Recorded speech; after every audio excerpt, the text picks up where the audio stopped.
Hello दोस्तों, UPSC BK study channel में आपका स्वागत है। आई होप आशा करते हैं कि आप सभी लोग अच्छे होंगे।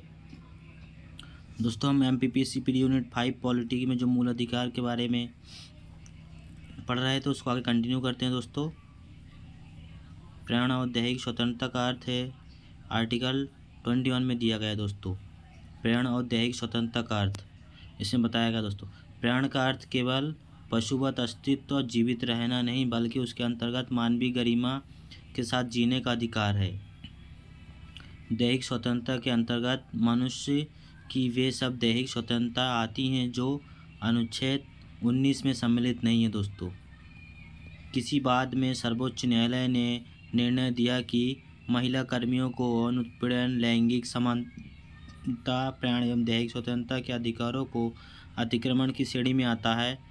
विशाखा बनाम स्टेट ऑफ राजस्थान।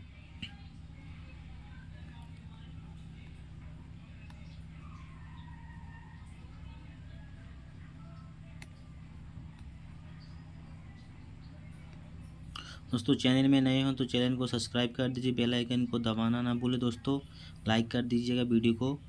आपकी याचिका पर सर्वोच्च न्यायालय ने एनिमल वेलफेयर बोर्ड की याचिका सुनवाई करते हुए अनुच्छेद 21 में प्रमुख खंड जीवन में जानवरों के जीवन के अस्तित्व को सम्मिलित किया। एनिमल वेलफेयर बोर्ड 2014 की याचिका पर किया गया। तो सर्वोच्च न्यायालय ने संविधान के अनुच्छेद 22 के अंतर्गत कितनी प्रकार की गिरफ्तारियों का उल्लेख किया गया? दोस्तों, 2 प्रकार के। समान दंडिक विधि के अधीन, निवारक निरोध विरोध के अधीन।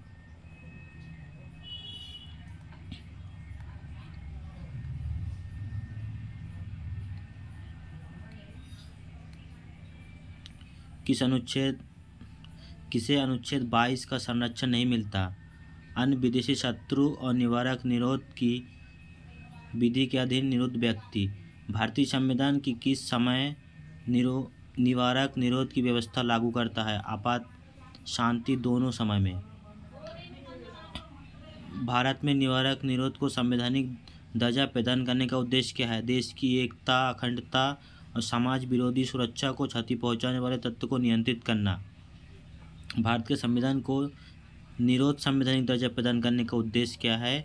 देश की एकता, अखंडता, समाज विरोधी सुरक्षा को क्षति पहुंचाने वाले तंत्र को नियंत्रित करने के लिए निवारक विरोध दिया गया है। दोस्तों, भारतीय संविधान के अनुच्छेद 22, 4 और 5 के अधीन निवारक निरोध के अंदर गिरफ्तारी व्यक्ति के संबंध में प्रावधान किया गया। क्या प्रावधान किया गया देखते हैं। दोस्तों, इसके अंतर्गत गिरफ्तार व्यक्ति के 3 महीना यानी 3 मास तक निरुद्ध किया जा सकता है। 3 महीने तक गिरफ्तार व्यक्ति को गिरफ्तार के आधार पर बताया जाएगा। दोस्तों, किसी व्यक्ति को गिरफ्तार किया जाए 3 महीने तक वो रोका जा सकता है और गिरफ्तार का आधार उस व्यक्ति को बताना जरूरी है, बताया जा सकता है, देने का अवसर।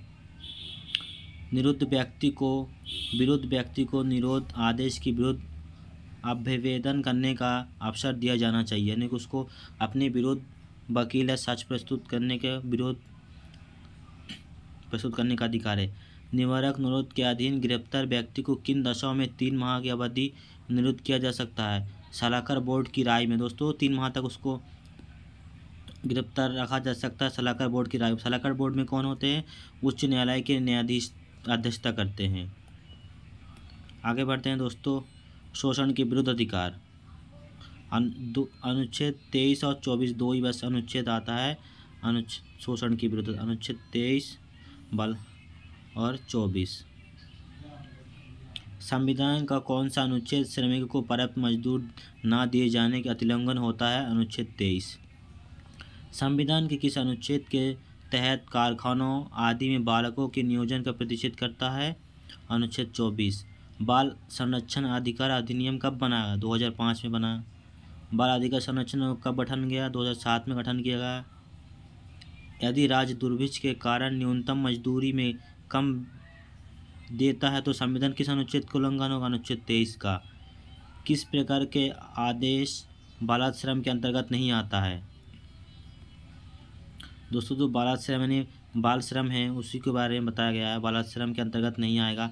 देश की रक्षा करने वाले सेना में भर्ती बालाश्रम में नहीं आएगा। कठिन परिस्थितियों में पुलिस की सहायता करना भी बालाश्रम में नहीं गिना जाएगा। कौन सा श्रम बेगर श्रम की श्रेणी में नहीं आता है। बंदी को कठिन कारावास दंड कारावास श्रम करवाया जाए। भारतीय संविधान के अनुच्छेद 24 में कितने वर्ष से कम बालकों के नियोजन का प्रतिशत करता है? अनुच्छेद 14 वर्ष से कम। आगे बढ़ते हैं दोस्तों, कंटिन्यू। बाल नियोजन से संबंधित अधिनियम। बाल नियोजन अधिनियम 1938।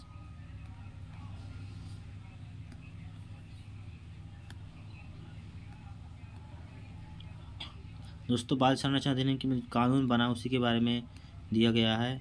बाल श्रम प्रतिषेध निवारक अधिनियम 1985, कारखाना अधिनियम 1948, खान अधिनियम 1953, शिशु अधिनियम 1966। भारतीय संविधान के किस अनुच्छेद के अंतर्गत राज्य व्यक्ति दोनों के विरुद्ध प्राप्त है संरक्षण प्राप्त है? अनुच्छेद 23। राज्य देखो, भारतीय संविधान किस अनुच्छेद में अंतर्गत संरक्षण राज्य और व्यक्ति दोनों के विरुद्ध उपलब्ध है? अनुच्छेद 23 में। मानव दुर्व्यवहार के अंतर्गत क्या क्या शामिल है? दास प्रथा शामिल है, बेगार तथा बाल श्रम, मनुष्य एवं वस्तु की शांति का क्रय विक्रय, मनुष्य का व्यापार करना दोस्तों, बंधुआ मजदूरी, स्त्री एवं बच्चों को अनैतिक व्यापार, देवदासिया यानी दासी बनाना। भारतीय संविधान के किस अनुच्छेद के अंतर्गत घोषित करता है कि अनुच्छेद 35 के अंतर्गत सांसद को दंड विहित करने की शक्ति प्रदान की गई है? अनुच्छेद 23। बंधुआ मजदूरी प्रणाली उन्मूलन अधिनियम किस वर्ष आया? 1976 में आया दोस्तों। बंधुआ मजदूरी अधिनियम 1976 में आया। महिला एवं बाल अनैतिक व्यापार निवारण अधिनियम किस वर्ष? 1986 में दोस्तों। धार्मिक स्वतंत्रता का अधिकार दोस्तों अनुच्छेद 25 से लेकर अनुच्छेद 28 तक दिया गया है। धार्मिक स्वतंत्रता के अंतर्गत क्या क्या सम्मिलित है?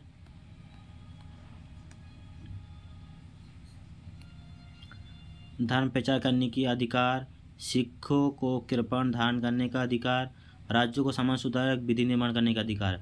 अंतःकरण धर्म के अवैध रूप से मान्य आचरण निवारण प्रभावित करने की बात संविधान किस अनुच्छेद में की गई? अनुच्छेद 25 में दोस्तों। राज्य द्वारा किसके अर्जन अनुच्छेद 25 और 26 को उल्लंघन नहीं माना जाएगा? मस्जिद, चर्च, मंदिर आदि उपासना स्थलों को अनुच्छेद 25-26 का उल्लंघन नहीं माना जाएगा।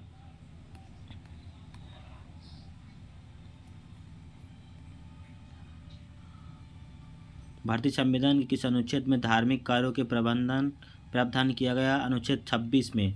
संविधान के किस अनुच्छेद के तहत प्रावधान किया गया कि किसी व्यक्ति को ऐसे करों का भुगतान करने के लिए बाध्य नहीं किया जाएगा जिसमें धर्म के विशेष उन्नति के लिए व्यय किए जा सकते हैं? अनुच्छेद 27। संविधान किस अनुच्छेद में उल्लेख किया गया है कि राज्य विधि से पूर्णतः पोषित किसी शिक्षण संस्थान को कोई अनुदान नहीं देगा? अनुच्छेद 28 का फर्स्ट। दोस्तों चैनल में नहीं हो तो सब्सक्राइब करना ना भूलें, बेल आइकन को दबा दीजिए दोस्तों, लाइक शेयर कमेंट। भारतीय संविधान में कहाँ पर धर्म उपासना के विषय की बात की गई है? उद्देशिका और अनुच्छेद 25 से लेकर 28।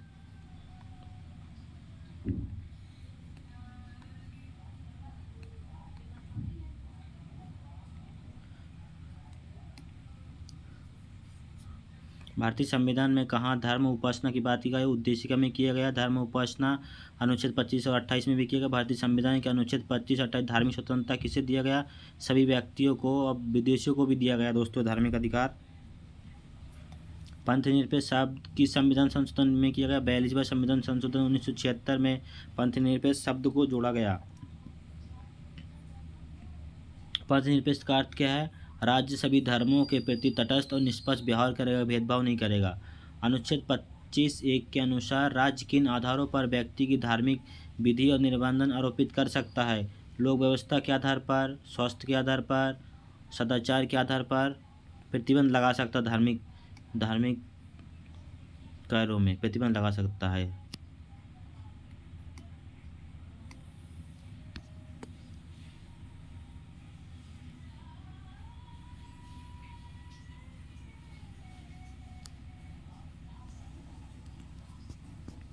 पंथनिरपेक्ष के आधार पर प्रथम गणतंत्र की स्थापना किस देश में हुई थी? संयुक्त राज्य अमेरिका में हुई थी। वर्तमान में 9वीं अनुसूची में कुल कितने अधिनियम हैं? 284। वर्तमान में 9 में दोस्तों। तो टोटल अनुसूची कितनी है दोस्तों? 12 अनुसूची हैं। किस अनुच्छेद की संस्था किस प्रकार की स्थापित संस्था अनुच्छेद 30A के तहत संरक्षित का दावा नहीं कर सकती? वाणिज्य और प्रयोजन के संस्था। संविधान के अनुच्छेद 31 खा और 9वीं अनुसूची को स्थापित करने का मूल उद्देश्य क्या था? कृषि भूमि का सुधार और कल्याणकारी अन्य उपायों के प्रोन्नयन हेतु। 1975 के आपातकाल के दौरान किन विषयों को 9वीं अनुसूची में डाला गया? लोक प्रतिनिधि अधिनियम 1951, 1974 का संशोधन अधिनियम, इनको डाला गया दोस्तों 9वीं अनुसूची में। निर्वाचक विधि संशोधन अधिनियम 1975। दोस्तों फैक्ट ही फैक्ट है, आप एक बार दोबारा कंटिन्यू कर लीजिएगा, वीडियो रिवीजन हो जाएगा आपका। संविधान कौन सा अनुच्छेद अल्पसंख्यक वर्गों के हितों की संरक्षण करता? अनुच्छेद 29। भारतीय संविधान का कौन सा अनुच्छेद अल्पसंख्यकों को अपनी मनपसंद शिक्षण संस्थानों की स्थापना करने का संरक्षण प्रदान करता है? 30। संविधान के इस अनुच्छेद में उल्लेख मिलता है कि शिक्षण संस्थानों को सहायता देने के राज्य किसी शिक्षण संस्थान के विरुद्ध भेदभाव नहीं करेगा धर्म भाषा के आधार पर। अनुच्छेद 30 का दूसरा कि संविधान संशोधन अधिनियम संपत्ति के अधिकार को मूल अधिकार से हटाकर कानूनी अधिकार बना दिया। 44वां संविधान संशोधन 1978 दोस्तों, इसको 300 का कानूनी अधिकार बना दिया संपत्ति के अधिकार को। आगे दिया हुआ इसमें ये संपत्ति का अधिकार कानूनी अधिकार बना दिया गया अनुच्छेद 300 का भाग 12 में दोस्तों, भाग 12 में, या फिर ऐसे लिख लो। आगे बढ़ते हैं दोस्तों, कंटिन्यू।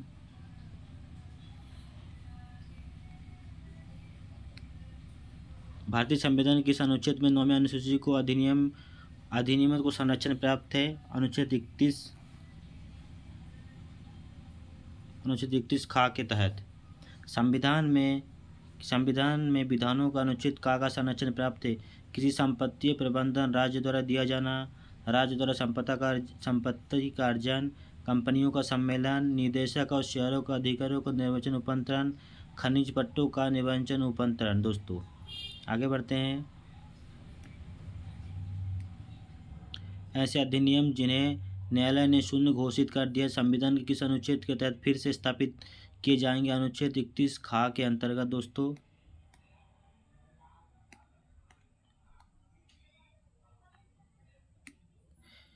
किस अनुच्छेद के अंतर्गत उल्लिखित किया गया किसी व्यक्ति को कानून के प्राधिकार के सिवाय संपत्ति से वंचित नहीं किया गया? अनुच्छेद 31 फर्स्ट कि संविधान संशोधन द्वारा अनुच्छेद 31 का और खा को प्रथम संविधान अधिनियम 1951 में जोड़ा गया। संपत्ति के अधिकार को मौलिक अधिकार की श्रेणी से हटाकर संविधान किस भाग में रखा गया है? भाग 12 अध्याय 4 में। 44वां संविधान संशोधन अधिनियम के प्रधानमंत्री कौन थे जब? मोरारजी देसाई थे। आगे बढ़ते हैं दोस्तों। संवैधानिक उपचारों का अधिकार अनुच्छेद 32। डॉक्टर भीमराव अंबेडकर ने अनुच्छेद 32 को संविधान का जीवित आत्मा कहा। संवैधानिक उपचारों के अधिकार प्रावधान किसमें किया? अनुच्छेद 32 में किया। संवैधानिक उपचारों के अधिकार संविधान की आत्मा किसमें? ये दोस्तों कहा डॉक्टर भीमराव अम्बेडकर ने। उच्चतम न्यायालय द्वारा किस अनुच्छेद के अंतर्गत रीट जारी करता है? अनुच्छेद 32 के तहत। और उच्च न्यायालय अनुच्छेद 226 के तहत रीट जारी करता है। मूल अधिकारों के संरक्षण के लिए उच्चतम न्यायालय में उच्च न्यायालय कितने प्रकार की रीट जारी करता है? 5 प्रकार की रीट जारी करता है। किस प्रलेख को किसी व्यक्ति की स्वतंत्रता का महान संरक्षण प्राप्त है? बंदी प्रत्यक्षीकरण। दोस्तों ये रीट है, फर्स्ट वाला दिया गया बंदी प्रत्यक्षीकरण। 5 प्रकार की रीट जारी करते हैं दोस्तों।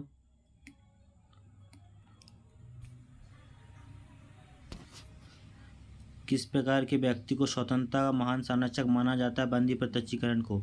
संवैधानिक उपचारों में से किसे पोस्टमार्टम कहा गया? अधिकार परीक्षा को पोस्टमार्टम कहा गया। ऐसी याचिका जो न्यायालय द्वारा जारी की जाती है, इसमें कार्यपालिका से कहा जाता है कि वह ऐसा कार्य करे जो उसे शक्तियों के अंतर्गत करना चाहिए। उसे रिट क्या कहलाता है? परमादेश कहलाता है दोस्तों। संसद मौलिक अधिकारों में संशोधन कर सकती है, किसी मामले में निर्णय कर सकती है। क्वेश्चन भारतीय मामले 1973 में कहा गया, लेकिन बशर्ते मूल ढांचे में परिवर्तन नहीं कर सकती है। क्वेश्चन भारतीय मामले केरल राज्य। मूल अधिकारों से संबंधित केस दोस्तों,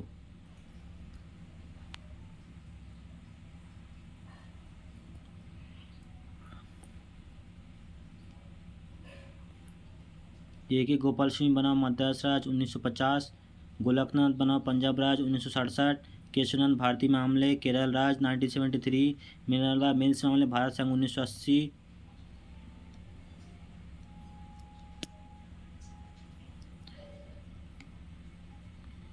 किस मामले में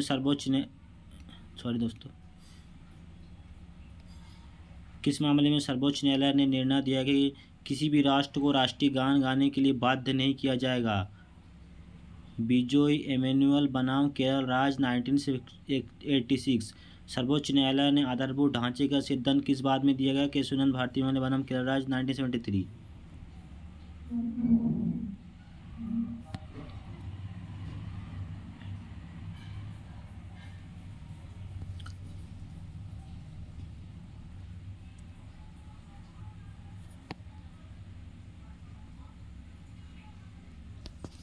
अन्य महत्वपूर्ण तथ्य दोस्तों, भारत में नागरिक और विदेशी दोनों को समान रूप से मूल अधिकार प्राप्त है। भारत में नागरिक और विदेशी दोनों को समान रूप से मूल अधिकार प्राप्त है। अनुच्छेद 14 विधि के संबंध समता, विधि अपराध के लिए दोषित के संबंध में संरक्षण। अनुच्छेद 20 परिणाम दैहिक स्वतंत्रता का भी प्राप्त अधिकार है दोस्तों। इसमें भारतीय नागरिक और विदेशी दोनों को प्राप्त है। केवल भारतीय नागरिक को दोस्तों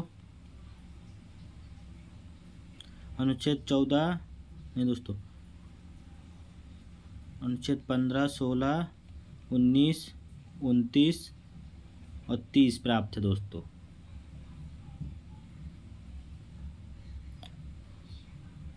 केवल भारतीयों को अनुच्छेद 15, 16, 19, 29 और 30 अधिकार प्राप्त है। कितने? 1, 2, 3, 4, 5, 6, 5 अधिकार दोस्तों केवल भारतीयों को प्राप्त है।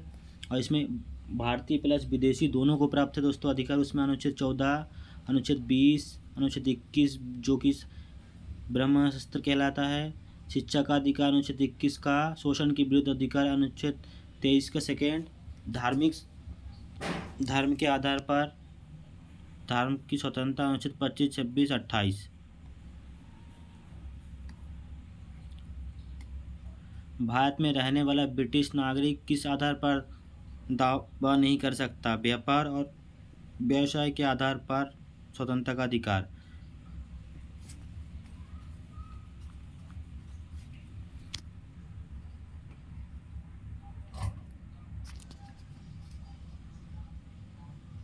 मूल अधिकारों से संबंधित कौन सा अधिकार नागरिकों के लिए उपलब्ध है?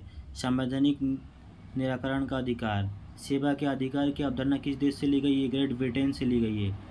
भारतीय दंड संहिता के किस धारा के अनुसार आत्महत्या के प्रयास को दंडनीय अपराध माना गया? धारा 309। उच्चतम न्यायालय द्वारा किस बात में पिछड़े वर्गों के बीच क्रीमीलेयर मुद्दे को चर्चा किया गया? इंदिरा साहनी बनाम यूनियन ऑफ इंडिया।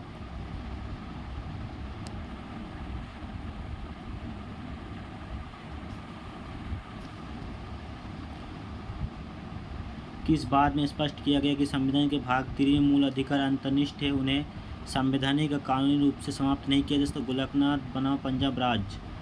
मूल अधिकारों का परिवर्तन किस अधिकार क्षेत्र के अंतर्गत आता है? उच्चतम न्यायालय उच्च न्यायालय के अधिकार क्षेत्र के अंतर्गत आता है। समाज में समानता होने का निहितार्थ क्या है? विशेषाधिकारों का अभाव। ये यूपीएससी का में पूछा गया POQ से दोस्तों, ये डायरेक्ट क्वेश्चन। समाज में समानता होने का क्या निहितार्थ है? विशेषाधिकार का अभाव। डायरेक्ट क्वेश्चन है यूपीएससी का। विधि और स्वाधीनता के बीच सबसे उपयुक्त संबंध क्या है? यदि विधि नहीं तो स्वाधीनता भी नहीं।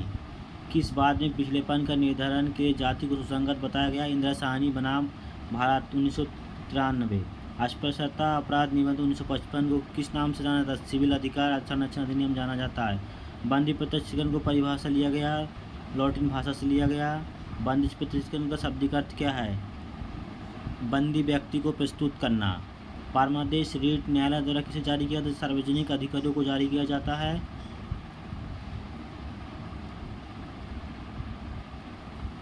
अनुच्छेद 32 के अधीन किस प्रकार पूर्व न्याय लागू नहीं होता? बंदी प्रत्यक्षीकरण से संबंधित रिट। परमादेश किसके विरुद्ध जारी नहीं किया जा सकता? गैर संवैधानिक विभागों के विरुद्ध, निजी व्यक्तियों के विरुद्ध, भारत के राष्ट्रपति या राज्यपाल के विरुद्ध। परमादेश रिट किसके विरुद्ध नहीं जारी किया जा सकता? दोस्तों, परमादेश रिट किसके विरुद्ध जारी नहीं किया जा सकता? राष्ट्रपति या राज्यपाल के विरुद्ध अपने पद कर्तव्य का अनुपालन के लिए उच्च न्यायालय के न्यायिक हिरासत में काम करने वाले मुख्य न्यायाधीश के विरुद्ध। परमाधिकार रिट मुख्य न्यायाधीश अन्य न्यायाधीश के विरुद्ध कब जारी किया जा सकता? जब वह प्रशासनिक हैसियत से काम कर रहे हो। बंदी प्रत्यक्षीकरण रिट किसके विरुद्ध जारी किया जा सकता? व्यक्तिगत और सार्वजनिक प्राधिकरण दोनों के विरुद्ध बंदी प्रत्यक्षीकरण जारी किया जा सकता। दोस्तों,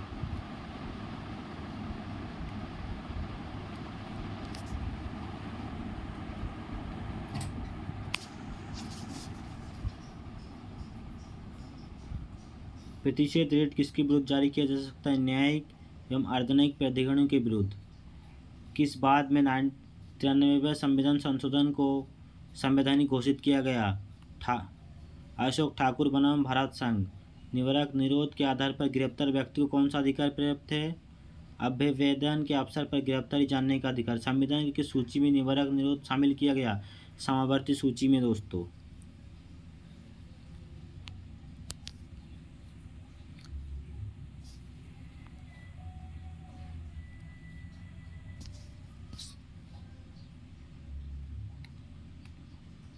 पांच प्रकार के रेट का उल्लेख किया गया। इसमें दोस्तों बंदी प्रत्यक्षीकरण प्रथम है। इसमें न्यायालय बंदीकर्ता व्यक्ति के आदेश देता है कि वह गिरफ्तार व्यक्ति को 24 घंटे के अंदर न्यायालय के समय प्रस्तुत करे। बंदी प्रत्यक्षीकरण यानी दोस्तों बंदी किया गया व्यक्ति को न्यायालय के समय को मिलाकर 24 घंटे के अंदर न्यायालय के समय प्रस्तुत करे। बंदी प्रत्यक्षीकरण लोकाधिकारी और निजी व्यक्ति दोनों के विरुद्ध जारी किया जा सकता है।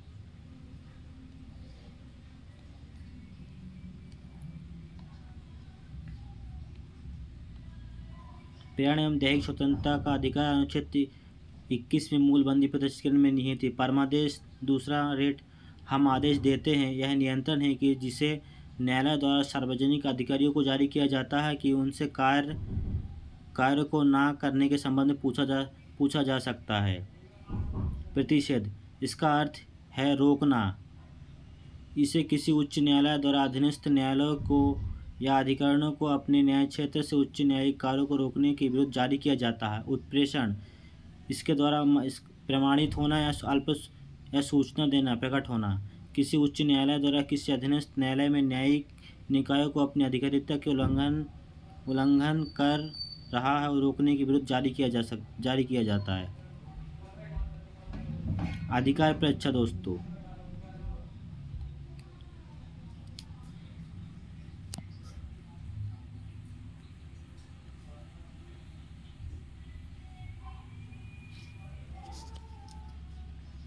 अधिकार परीक्षा इसे न्यायालय द्वारा किसी व्यक्ति या सार्वजनिक कार्यालय के में दायर अपने दावे की जांच के लिए किया जा सकता है। किसी व्यक्ति द्वारा लोक कार्यालय के अवैध अनधिकार को ग्रहण करने के लिए रोकने के लिए जारी किया जाता है। दोस्तों, चैनल में नहीं है तो सब्सक्राइब कर लीजिए।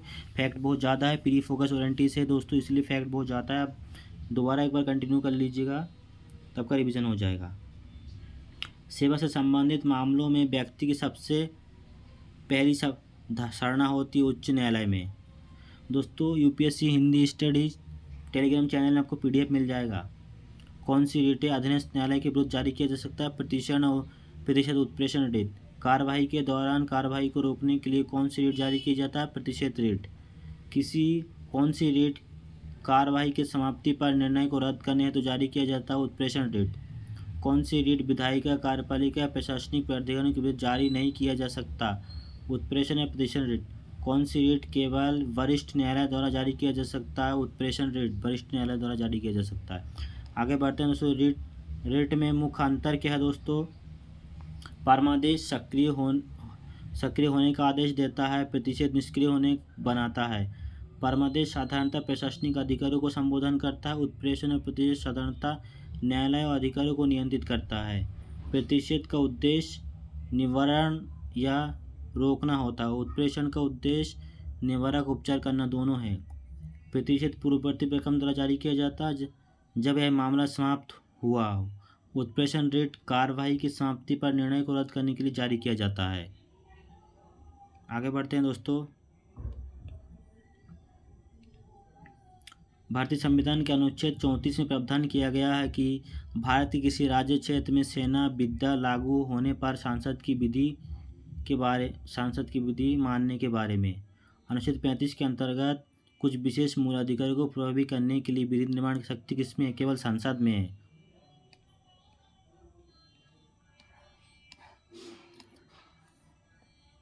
मूलाधिकार दोस्तों अब दिया गया है अनुच्छेद 14 से 18 का समता का अधिकार।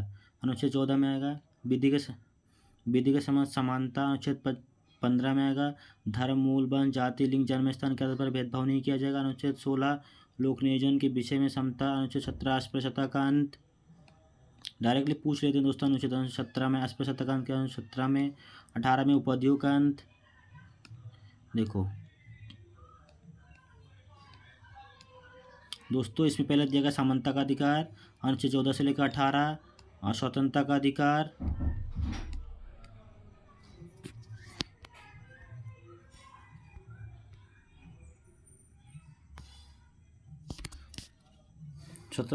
अनुच्छेद 19 में दोस्तों। अनुच्छेद 19 के तहत 6 आता है दोस्तों। वाक्य में अभिव्यक्ति की स्वतंत्रता, शांतिपूर्ण एवं निरापद सम्मेलन की स्वतंत्रता, संघ बनाने की स्वतंत्रता, भारत के राज्य क्षेत्र में सर्वत्र आचरण घूमने की स्वतंत्रता, भारत के राज्य क्षेत्र किसी भाग में निवास और बस जाने की स्वतंत्रता। अनुच्छेद 44 संविधान संशोधन 1978 में अनुच्छेद 4 को लुप्त कर दिया गया दोस्तों। अनुच्छेद 6 में कोई व्यक्ति वृत्ति आजीविका के आधार पर कारोबार करने का अधिकार। अनुच्छेद 20 अपराध के दोषित के संबंध में संरक्षण। अनुच्छेद 20 और 21 प्रेरण एवं दैहिक स्वतंत्रता का अधिकार। अनुच्छेद 21 प्रेरण एवं दैहिक स्वतंत्रता का अधिकार। अनुच्छेद 22 दोस्तों कुछ दशाओं में गिरफ्तारी के निरोध में संरक्षण। शोषण के विरुद्ध अधिकार 23 और 24 में। अनुच्छेद 23 में क्या है? मानव के दुर्व्यवहार बाल श्रम पर प्रतिषेध। अनुच्छेद 24 कारखानों आदि के नियोजन में बालकों के नियोजन पर प्रतिषेध यानी रोक। धार्मिक स्वतंत्रता का अधिकार दोस्तों अनुच्छेद 25 से लेकर 28 तक दिया गया है।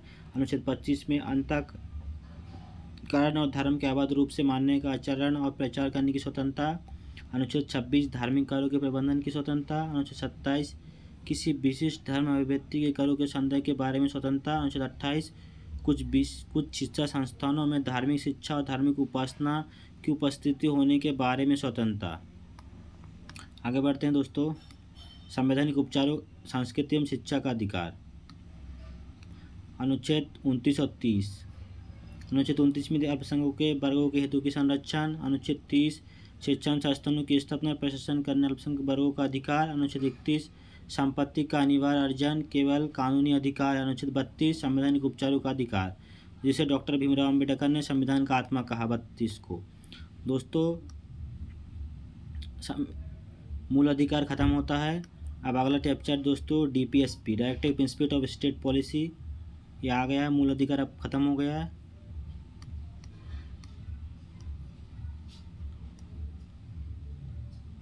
DPSP दोस्तों नेक्स्ट वीडियो में अपन DPSP के बारे में अध्ययन करते हैं। आज यहीं तक रखते हैं दोस्तों बस वीडियो। अगले वीडियो में DPS के बारे में आए। बड़ों को नमस्ते, छोटों को प्यार, छोटी सी जिंदगी नहीं करा। जय हिंद दोस्तों।